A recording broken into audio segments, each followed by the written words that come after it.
On any given night in America, nearly 50,000 youth under the age of 18 are confined in facilities away from home, according to the nonprofit Prison Policy Initiative. And a Department of Justice study tracking formerly incarcerated people found that of individuals arrested at age 17 or younger, 71% had been rearrested within 3 years of their release. That number climbed to 80% by year 5. So when a child is arrested, how is the cycle of recidivism stopped? Part of the solution is keeping kids out of prison in the first place, says Angel Rodriguez, the co-founder and executive director of the nonprofit Avenues for Justice. We don't have a system that corrects. We call it corrections, but it's doing a lot of damage, even today. There are other ways to address these kids before we sentence them to prison.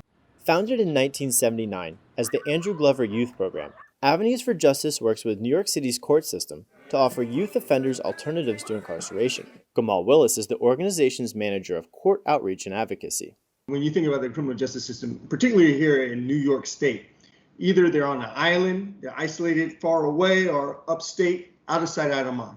They do their time, and then they're given a Metro card to get back home.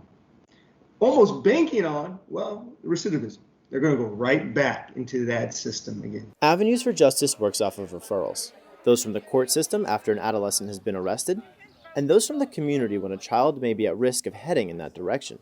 Avenues for Justice provides a customized plan for each kid, helping to address the root issues that have led them to contact with the legal system. For youth in the court system, Avenues for Justice advocates that a judge mandate the youth to their program, and not the prison system, by way of a deferred sentence. We're always striving for them to get a reduced charge or a youthful offender status, thus being sealed, and thus it's not an albatross around their neck for the rest of their life.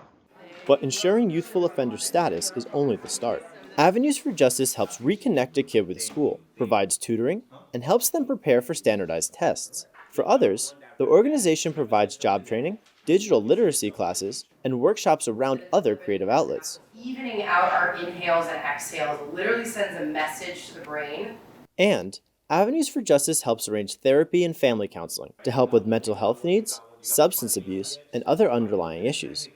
The custom-tailored aspect of our work, it's really crucial, and that's what judges and the folks in criminal justice believe in, and so do we. In that every kid is different. They may come in with the same charge, but they're living different lives. But the change takes time and commitment, says Willis. It would be naive of us to believe that in just 6 months to a year that we can affect these young people's lives. It's been 13 to 24 years that they've been developing these various means. That's why we work with them longer. We average time that we work with a young person is 2.5 years.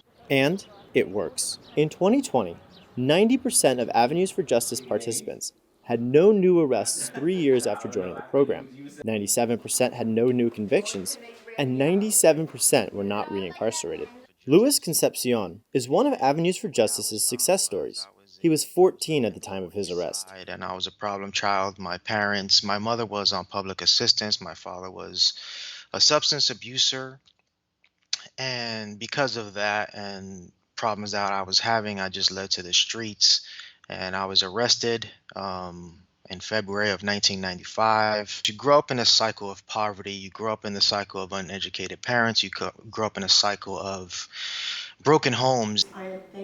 Avenues for Justice helped Luis, a young father at the time, gain youthful offender status, educational and parental support, and job training. He went on to serve as a U.S. Marine for 20 years. They get to the root of the problem and they provide assistance, as opposed to me at the age of 15 going through jail, doing 3 to 6 years. And by that time, now I'm a legal adult. And the only thing that I've ever known was crime. So most likely that's what I'm going to result back to, as opposed to going into a system where there's assistance to help you with getting a job, getting back in school, helping you with the problems that you're having at your home. Avenues for Justice is also cheaper than incarceration.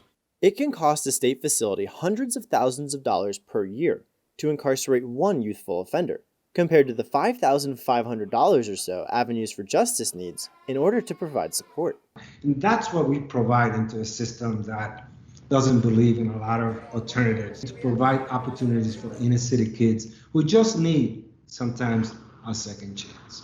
For the PBS NewsHour, I'm Tim McPhillips. best actress. You know,